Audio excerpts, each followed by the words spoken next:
আবার মেয়েদের কয়েকটি হারাম নাম আমাদের সমাজে খুব প্রচলিত। ইসলাম এই নামগুলোকে হারাম করেছে, অথচ এই নামগুলো আমরা খুব আগ্রহ করে রাখার চেষ্টা করি। এই নামগুলো যদি থাকে তাহলে আজকে চেঞ্জ করে ফেলবেন, কারণ ইসলাম হারাম করেছে।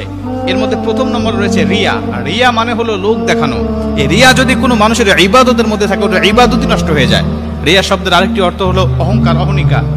এটা যদি বাস্তব জীবনের উপরে প্রভাব পড়ে, বিশ্বনবী বলেছেন মানুষের নামের অর্থ, নামের প্রভাব তার বাস্তব জীবনের উপরে প্রভাব পড়ে, যার কারণে এটা দুনিয়া আখিরাত ভালো নাম হলে উজ্জ্বল করে দেয়, যদি এটা খারাপ নামের অর্থ বহন করে তাহলে দুনিয়া আখিরাত নষ্ট করে দেয়।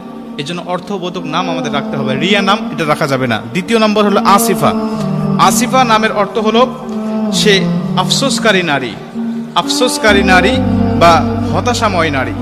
আফসোসকারী এই অর্থ যদি তার বাস্তব জীবনের উপর প্রভাব পড়ে, সারা জীবন তার আফসোস করতে যাবে, হতাশাময় জীবন তার কাটবে। এজন্য আসিফা নামটা এটা রাখা যাবে না। 3 নম্বর যে নামটি রয়েছে সেটা হলো মাংতাসা। এটা বর্তমান সময়ে খুব জনপ্রিয় একটি নাম, মানুষেরা খুব আগ্রহ করে রাখে। আগ্রহ করে রাখার পিছনে একটি কারণ আছে, সেটা হলো এর আবিধানিক যে আরবি অর্থটা আছে এটা আমরা অনেকেই জানি না। গুগলে সার্চ দিয়ে আমরা অর্থ খুঁজি, অর্থ দিয়ে মাংতাসার অর্থ খুঁজতে গেলে গুগল বলবে এর অর্থ হলো যে সে হলো গুরুত্বপূর্ণ বা মূল্যবান, এর অর্থ আসবে গুগলে। কিন্তু প্রকৃত আরবি অক্ষর আল্লাহ পাক সূরা আল ইমরানের মধ্যে বলে দিয়েছে ওয়া তুইজ্জু মাংতাসা ওয়া তুযিল্লু মাংতাসা বিয়াদিকাল খায়র। এর আবিধানিক আরবি অর্থ হলো, এর অর্থ হলো যে তুমি যা ইচ্ছা তাই করো, তুমি যা ইচ্ছা তাই করো। আল্লাহ পাক বলেন আমি যাকে ইচ্ছা সম্মান দান করি, যাকে ইচ্ছা আমি আল্লাহ পাক ইচ্ছা দিয়ে দান করি।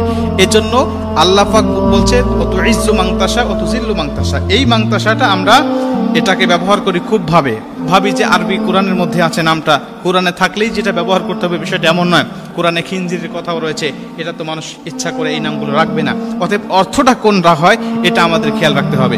4 নম্বরে যেই নামটি রাখতে আমাদের সমাজে দেখা যায় খুব, সেটা হলো মাসুমা। মাসুমা হলো চির নিষ্পাপ বা যার কোনো গুনাহ নেই, চির নিষ্পাপ। এটা কোনো মানুষ হতে পারে না, নবীরা ছাড়া একমাত্র চির নিষ্পাপ, যার কোনো গুনাহ নাই একমাত্র নবীরা। মানুষের কম বেশি গুনাহ থাকবে। অতএব এই নামের অর্থের দিক বিবেচনা করে উলামা একরামগণ, মুফাসসির, মুহাদ্দিসগণ বলেন যে এই নামটিও রাখা যাবে না। 5 নম্বরে যেই নামটি সেটা হলো মারিদা বা মারিদা। এই মারিদা শব্দের অর্থ হলো অসুস্থ, অসুস্থ, রোগা। সে সবসময় অসুস্থ হয়েই থাকে, এরকম একটি অর্থ বহন করে। অতএব এর অর্থের প্রভাবটাও যদি মানুষের জীবনের উপরে পড়ে তাহলে সে সবসময় অসুস্থ হওয়ার সম্ভাবনাই বেশি থাকবে। নবীজি বলছে নামের অর্থ এর প্রভাব মানুষের উপরে পড়ে। 6 নম্বরে আরেকটি নাম সেটা হলো সাহেরা। সাহেরা এই নামটিও অনেকের দেখা যায়। অনেকে বলেন যে ইব্রাহিম আলাইহিস সালাতু ওয়াস সালামের স্ত্রীর নাম ছিল সাহেরা। না, আসলে ওনার নাম ছিল সারাহ বা সারাহ, এই নামটি তার ছিলেন। অতএব সাহেরা অর্থ হলো জাদুগ্রস্ত নারী, যে জাদু করে এমন নারী। নবীজি পবিত্র হাদিসের মধ্যে এবং আল্লাহ পাক কোরআনের মধ্যে বিভিন্ন জায়গায় এই জাদুগ্রস্ত নারীদের ব্যাপারে কথা বলেছেন এবং তাদের উপরে অভিশাপ করা হয়েছে। অতএব সাহেরা নামটি রাখা আমাদের উচিত হবে না। এবং 7 নম্বর সেটা হলো আসিয়া। আসিয়া আর আসিয়া দুইটা নামের মধ্যে পার্থক্য আছে, একটা হলো হামজা দিয়ে, একটা আইন দিয়ে। আসিয়া শব্দের অর্থ হলো শান্তি স্থাপনাকারী নারী। সেটা হলো ফিরাউনের স্ত্রীর নাম আমরা জানি, একজন মহিষী নারী ছিলেন। এই নামটি রাখা যাবে, কোনো সমস্যা নেই। কিন্তু আসিয়া আইন দিয়ে যদি কেউ রাখতে চায় এর অর্থটা নাফরমান, নাফরমান বা অস্বীকারী। অতএব এই আসিয়া এই নামটি রাখা যাবে না। আসিয়া হামজা দিয়ে আপনি বললে কোনো সমস্যা হবে না, কিন্তু আইন দিয়ে বলা যাবে না। এই নামগুলো যদি কারোর মধ্যে থাকে এগুলো চেঞ্জ করে নিতে হবে।